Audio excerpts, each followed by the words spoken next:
Hello दोस्तों, स्वागत है आप सभी का एक बार फिर से हमारे इस चैनल में जिसका नाम है ऑल हिट एग्जाम। और दोस्तों आज के इस वीडियो में हम लोग देखेंगे सीटेट 14 दिसंबर 2024 पेपर सेकंड जूनियर लेवल के लिए जो आपका पेपर हुआ है उसमें लैंग्वेज फर्स्ट अर्थात भाषा प्रथम में हिंदी भाषा के जो सभी 30 प्रश्न पूछे गए थे उन सभी हिंदी भाषा के 30 प्रश्नों का आंसर की देखेंगे दोस्तों इस वीडियो में। तो चलिए फटाफट आंसर की को देख लेते हैं। हिंदी का हमारे पास जो पेपर कोड है वो पेपर कोड ई है, सेट ई है, तो उस हिसाब से अपना आप लोग मिला लीजिएगा। तो दोस्तों लैंग्वेज फर्स्ट हिंदी में आपका पेपर 2 जूनियर लेवल के लिए पूछा गया था। भाग 4 में हिंदी है भाषा 1 के रूप में।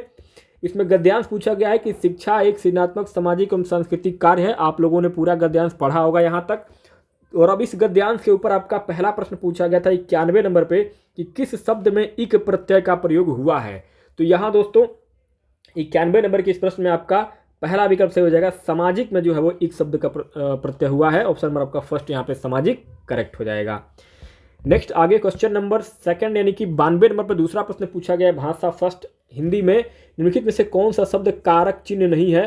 तो यहाँ की से के लिए जो है कारक होता है लेकिन तथा जो है वो कारक नहीं होता है। तो यहाँ पे ऑप्शन नंबर सेकंड तथा सही हो जाएगा। 93 नंबर पर अगला प्रश्न पूछा गया प्रचलित परंपराओं के औचित्य के बारे में सोचने की प्रेरणा कौन देता है। तो आपने जो है गद्यांश पढ़ा है उसमें साफ साफ दिया हुआ ये शिक्षा जो है वो सोचने की प्रेरणा देता है। 94 नंबर प्रश्न पूछा गया गद्यांश के अनुसार कौन सा वाक्य सही है। तो गद्यांश के अनुसार संस्कृत हमेशा प्रगतिशील है, संस्कृति हमेशा प्रगतिशील है। ऑप्शन नंबर 4 आपका करेक्ट हो जाएगा।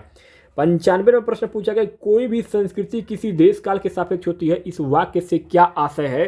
तो इस गद्यांश के हिसाब से सेकंड क्वेश्चन सही हो जाएगा, सेकंड आंसर सही हो जाएगा। संस्कृति समय एवं स्थान के अनुसार स्वयं में परिवर्तन लाती है। अगला क्वेश्चन नंबर 96 कह रहा है कि संस्कृति पर तरह तरह के प्रभाव पड़ते हैं, यह बात कैसे समझी जा सकती है। तो गद्यांश में आपने जो पढ़ा है उसमें स्पष्ट लिखा हुआ है कि जब शिक्षा को संस्कृति से जोड़कर देखा जाए। ऑप्शन नंबर आपका थर्ड करेक्ट हो जाएगा। 97 नंबर प्रश्न पूछा गया है कि शिक्षा को किस प्रकार के कार्य के रूप में देखा गया है। तो शिक्षा को जो है वो सांस्कृतिक कार्य के रूप में देखा गया है। ऑप्शन नंबर आपका थर्ड यहाँ पे करेक्ट और राइट आंसर हो जाएगा। नेक्स्ट आगे अगला 98 नंबर प्रश्न पूछा गया है कि शिक्षा सांस्कृतिक निर्मात्री है क्यों। शिक्षा सांस्कृतिक निर्मात्री इसलिए है क्योंकि वो मौजूदा संस्कृति में कुछ नवीनता लाती है। ऑप्शन नंबर फर्स्ट सही हो जाएगा। 99 नंबर अगला प्रश्न है कि इनमें से कौन सा शब्द समूहों से भिन्न है यानी कि सबसे अलग है। तो आदान प्रदान जो है इन सब चारों ऑप्शन में सबसे भिन्न है, सबसे अलग है। तो यही आपका करेक्ट हो जाएगा। अगला दोस्तों अब 100 नंबर से लेकर के 105 नंबर तक का प्रश्न आपका इस पद्यांश यानी कविता से पूछा गया। कलम आज उनकी जय बोल, जला अस्थियां बारी बारी चिटकाई जिनने चिनगारी। ये रिपीटेड है, ये एक बार और जो है वो सीटेट में आ चुका है। तो ये रिपीटेड गद्यांश है, जो लोगों ने तैयारी किया उनको पता है। दोस्तों 100 नंबर पर जो प्रश्न पूछा गया है इस कविता से कि भिन्न शब्द समूह की पहचान करिए। तो इसमें जो भिन्न शब्द समूह होगा इस 100 नंबर के प्रश्न में वो आपका जला अस्थियां जो है वो आपका अलग हो जाएगा, सबसे अलग हो जाएगा। नेक्स्ट आगे अगला 101 नंबर पे अगला प्रश्न पूछा गया है कि पद्यांश में सिंहनाद शब्द से क्या मतलब है। सिंहनाद का मतलब होता है ललकार। ऑप्शन नंबर आपका सेकंड यहाँ पे ललकार करेक्ट हो जाएगा। 102 कलम आज उनकी जयबोल पंक्ति से क्या मतलब है। तो कलम आज उनकी जयबोल पंक्ति से मतलब है देश के लिए समर्पित लोगों के लिए लिखा गया है ये आपका कलम आज उनकी जयबोल। 103 कह रहा है कि छिटकाई जिसने चिनगारी पंक्ति में रेखांकित शब्द किसके लिए प्रयुक्त हुआ है। तो ये स्वतंत्रता सेनानियों के लिए प्रयुक्त हुआ है गद्यांश में। ऑप्शन नंबर 4 आपका स्वतंत्रता सेनानी सही हो जाएगा। 104 कह रहा है कि निस्वार्थ भाव से अपने प्राणों का बलिदान कर दिया गया। तो निस्वार्थ भाव से अपने प्राणों का बलिदान किसने कर दिया। तो ये जो है किसने किया। तो 104 नंबर के इस प्रश्न में आपका सही जवाब हो जाएगा किसी दिन मांगा नहीं स्नेह मुंह खोल के। ऑप्शन नंबर का फर्स्ट यहाँ पे करेक्ट हो जाएगा। 105 कह रहा है कि इस पद्यांश में कौन सी भावना अभिव्यक्त हुई है। तो इसमें जो देश प्रेम की भावना अभिव्यक्त हुई है। ऑप्शन नंबर फर्स्ट आपका सही हो जाएगा। 106 नंबर पर अगला प्रश्न क्या पूछ रहा है दोस्तों। 106 नंबर पर अगला प्रश्न कह रहा है कि अपर्णा कक्षा 5 की शिक्षार्थी यह समझती है कि किसी ऑडियो या बातचीत का अर्थ समझने के लिए श्रवण में प्रत्येक ध्वनि शब्दों फिर वाक्यों को सुनना शामिल है। वह श्रवण अधिगम के किस उपागम युक्ति में विश्वास रखती है। तो यहाँ अधो शीर्षमुखी उपागम बॉटम अप आपका ऑप्शन नंबर सेकंड यहाँ पे 106 नंबर के प्रश्न में सही और राइट आंसर हो जाएगा। 107 का कक्षा 6 के अध्यापक आज पढ़ी जाने वाली भाषा सामग्री को शिक्षार्थियों के पूर्व ज्ञान और अनुभव से जोड़ने के लिए वार्म अप गतिविधि करवाती है। पाठ्य सामग्री पढ़ाना शुरू करने से पहले शिक्षार्थियों को पाठ्य सामग्री कहानी के चित्र देखने के लिए कहती है। वो अपने शिक्षार्थियों से क्या करवाना चाहती है। तो यहाँ पे दोस्तों जो है 107 नंबर के इस प्रश्न में आपका चित्रों के माध्यम से कहानी का मन में कल्पना करना फर्स्ट ऑप्शन आपका यहाँ पे करेक्ट हो जाएगा। नेक्स्ट दोस्तों आगे अगला 108 कह रहा है 108, हाँ 108 नंबर पर अगला प्रश्न है कि शिक्षार्थियों द्वारा हुए अधिगम के उदाहरणों का सतत रूप रखा गया रिकॉर्ड क्या कहलाता है? तो इसको दोस्तों क्या कहते हैं 108 नंबर के प्रश्न में? तो यहाँ इसको क्या कहते हैं दोस्तों? तो यहाँ आपका जो है इसको हम निपुणता आकलन कहते हैं। ऑप्शन का थर्ड यहाँ पे करेक्ट हो जाएगा। अगला 109 कह रहा है कि निम्नलिखित में से कौन सा भाषा के बारे में जानने से संबंधित है?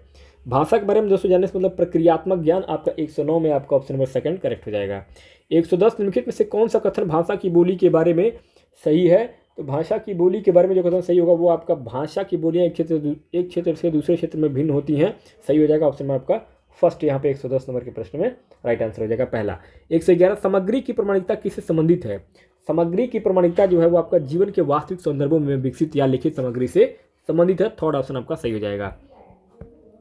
112 कह रहा है कि कक्षा 6 की अध्यापिका बोलने से संबंधित किसी गतिविधि के लिए निम्नलिखित कार्य तैयार करती है। रेगिस्तान और उसकी जलवायु स्थिति के बारे में कोई 5 वाक्य बोलिए।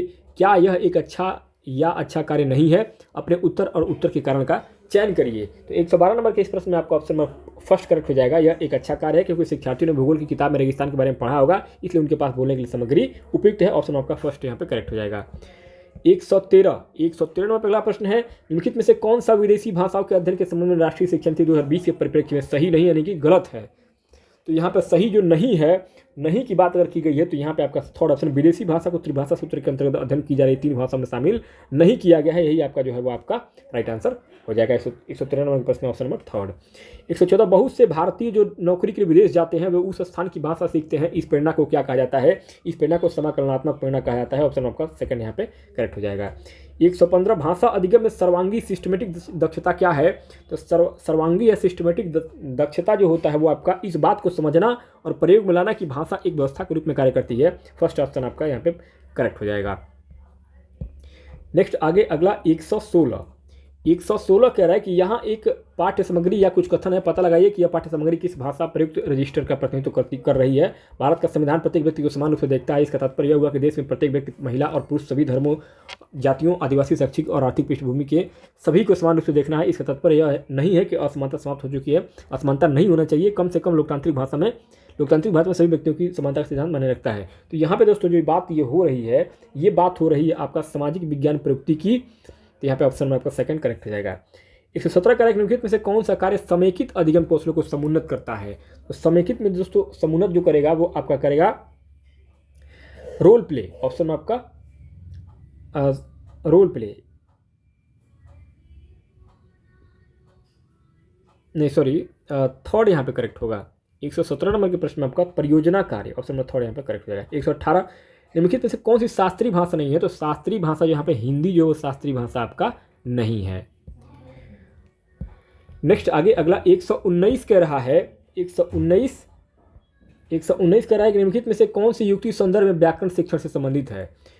तो संदर्भ में भाषा की सामग्री प्रस्तुत करना, शिक्षार्थियों का ध्यान भाषा की सामग्री को दिलाना, जीवन की वास्तविक परिस्थितियों में भाषा प्रयोग योग्य बनाना और शिक्षार्थियों को ध्यान खोजबीन के दौरान उनके नियमों को दिलाना। तो यह जो है आपका किसमें हो जाएगा? यह हो जाएगा आपका स्कीमा का सृजन करना। ऑप्शन में फर्स्ट आपका करेक्ट हो जाएगा। 120 नंबर पर आखिरी प्रश्न है आपका हिंदी भाषा में निम्नलिखित में से किन्हें ग्रहणशील यानी कि रिसेप्टिव कौशल के रूप में जाना जाएगा? तो रिसेप्टिव जो कौशल होता है वो आपका श्रवण और लेखन होता है। फर्स्ट ऑप्शन आपका यहाँ पे करेक्ट हो जाएगा। तो दोस्तों इस प्रकार से हम लोगों ने इस वीडियो में आपका जो परीक्षा हुआ है सीटेट का 14 दिसंबर को यानी कि कल के डेट में यानी कि शनिवार को जो पेपर हुआ है आपका पेपर 2 जूनियर लेवल के लिए, उसमें आपका हिंदी भाषा का फर्स्ट लैंग्वेज के रूप में अगर आपने हिंदी भाषा को चूज किया है तो ये आपका जो है उन्हीं 30 प्रश्नों का पूरा आपका ये आंसर की था। वीडियो कैसा लगा कमेंट बॉक्स में जरूर बताइएगा। बहुत बहुत धन्यवाद।